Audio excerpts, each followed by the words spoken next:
This is me, and if you want to marry me, great. And if you don't, that's okay. Maybe I just need to find somebody else.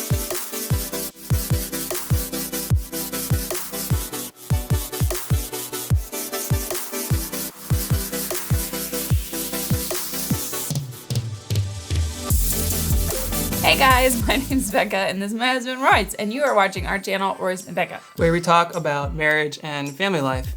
Today, we are asking ourselves the question, what are 5 things that we wish we knew before we got married? When you're single and you think about marriage, obviously you have this preconceived notion of what it's gonna be, maybe based on your parents' marriage or your friend's marriage. And so, at least in my mind, it's like, okay, well, my marriage is gonna look like this, this, this, this. And a lot of those ended up not being true. I had read a lot of books on marriage, honestly, before we got married. I wanted to know what it was gonna be like, or what I was gonna be like, or prepare for what it was gonna be like.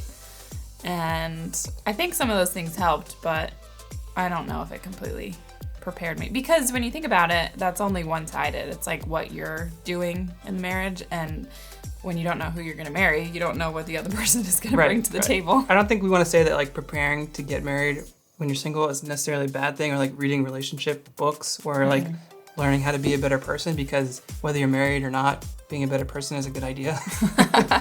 And honestly, a lot of the tools you use in marriage, you can use in any of your relationships. Yeah. And so if you learn how to be a better friend, in the long run, you're learning how to be a better husband or a better wife. We sat down and we talked about it. What were like the top 5 things that we didn't expect about marriage, or what we wish we would have known going into it that maybe would have changed our perspective. So the first thing that we didn't really expect was how much you actually communicate. Now, you hear before you get married, like, communication is key, and you talk about everything. And literally, we talk about everything. You want to go to Chipotle, and there's only $5 left in the eating out budget. And your partner doesn't talk to you about it and just goes anyway. That's a problem.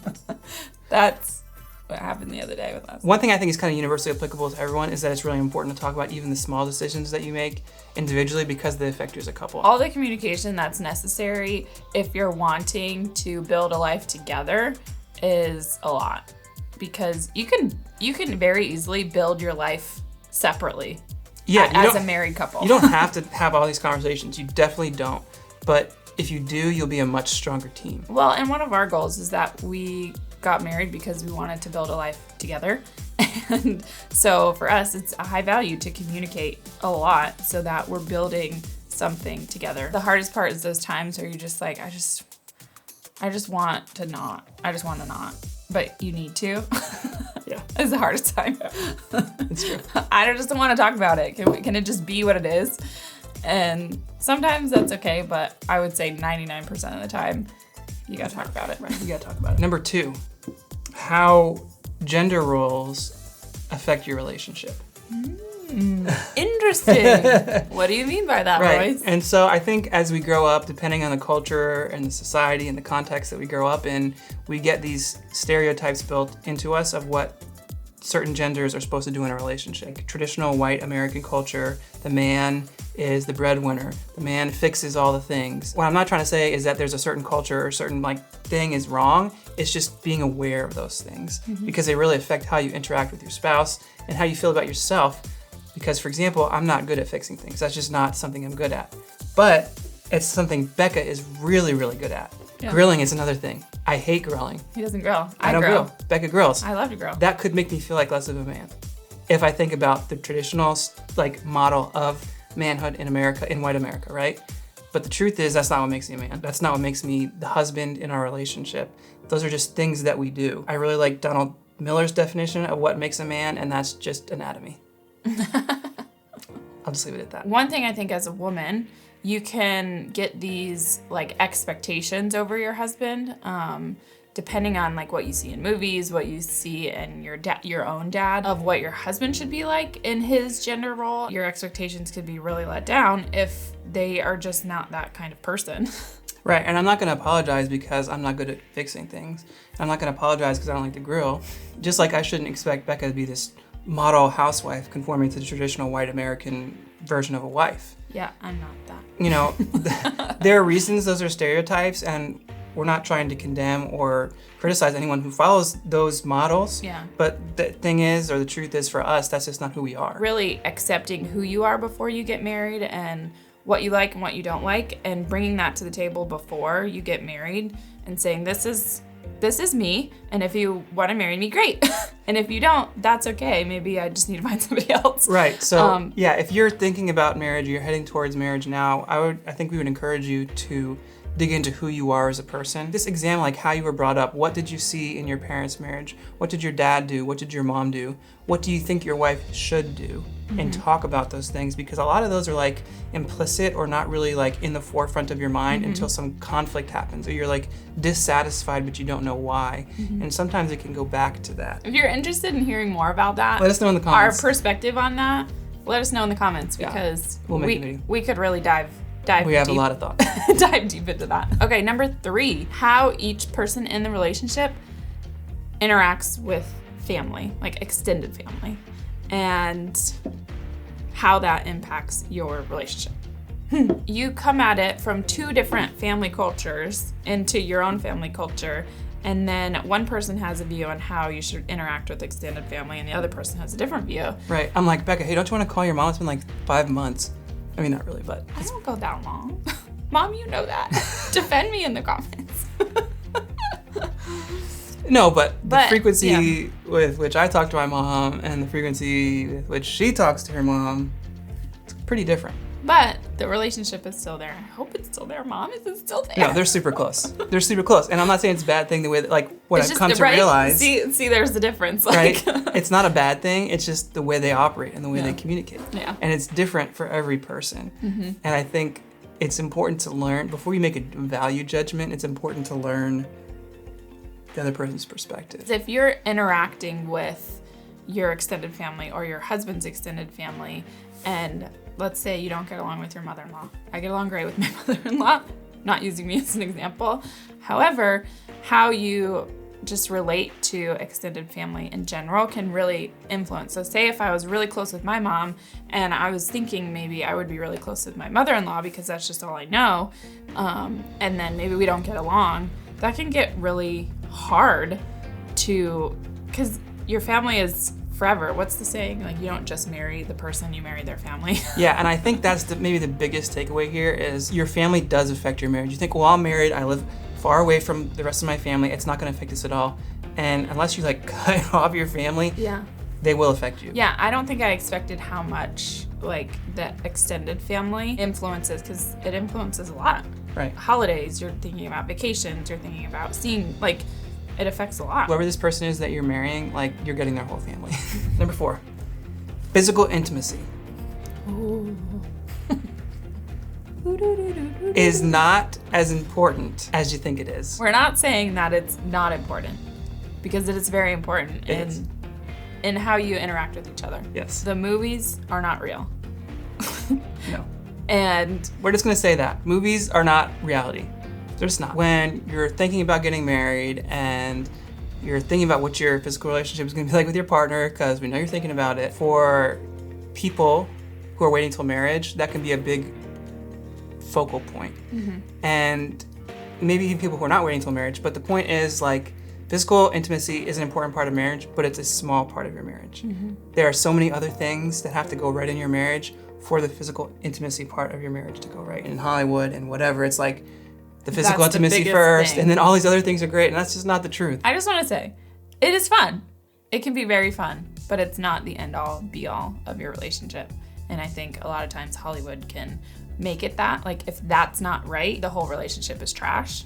And we kind of view it in the other way. Like, if we're connecting spiritually and emotionally, then the physical intimacy part of it is better. All right, enough of that one. Number 5, the last thing that we didn't expect about marriage. Here it is. Know you've been waiting for it. It's not that different. I think I went into it thinking like I would be this whole different other person, and like I would completely change, and I don't know. It's just, you think of your life in this big moment, you get married, and then like just like in movies, like they usually stop when you get married. Or like the color of life changes. Yeah. And like the music changes in life. And all these things are bright and beautiful and new. No. But yeah, it's not that different. You're yourself, just with somebody else. Yeah. I actually heard that in a movie. And it's in Princess Diaries. Princess Diaries too. You're just yourself, but with somebody else. And honestly, that is the truth. You are yourself with somebody else. So any problems you had before marriage, you're still gonna have those same problems. Yeah. Any great things you had before marriage, you're still gonna have those great things. Yeah, things just don't like disappear the day you say I do. It's not like you go to bed and wake up and you're like, wow, all of these things before I got married just don't matter at all. No, sometimes they get amplified and magnified after you get married. It's true. And so you guys sleep in the same bed. Yeah, there's like physical intimacy, but a lot of things, like we said, that's a very small part of your marriage. A lot of stuff is the same. You're just in closer quarters, emotionally and physically and mentally. Yeah, maybe you have a different experience in your marriage. If that's true, if it was like night and day difference. Yeah, we'd really be interested to know that. Yeah, leave us a comment. We want to interact with you. My brother just texted me and said hi. Royce and I have talked about this, and maybe you found this to be true too, and I don't think it's, I think marriage is one of those things. You have these like big life moments that you think about when you think about your life. And a lot of times when you get there and then you live them and then they're gone, it's not as big as you thought it was. Yeah, the expectation, like you get to the mountaintop and then you're there and then you come back down. Like it's like graduating from college, getting married, having a baby, doing all these things. They're like major life moments and you think, wow, it's just gonna be fundamentally life altering, and it's not. Sometimes it is. For us, they haven't been. Yeah, we've noticed that you take the next step and you take the next step and you're just faithful with the steps that you take, and you're the same person. I mean, you've learned and grown and matured, but you're still like, I'm still Royce. I'm still Jenny from the block. I'm still Jenny from the block. Used to have a little, but I have a lot. Da, da, da, da, da, da, da, da. You always need a little break for J-Lo. I think your snaps are off. Anyway, sometimes these like giant moments in our head, just after you live them, they just go along with the lineage that makes up your life. And maybe it's my personality, but trying to think of each step as a joy and being grateful, and those moments of not as important can be just as important as the big moments. And I think it's dependent on your perspective. Yeah, I like that. The not important moments can be just as important as the important ones. Yeah, because it all makes up your life. Can we wrap this up? Yeah, let's wrap it up. So number 1, talking about everything, communication, a lot more than you might think it is. Mm-hmm. Number 2, gender roles might not be what you expect. It's not what necessarily we expected. So there you go. Mm-hmm. 3, different family relationships. How your family interacts with your little family unit that you're trying to build.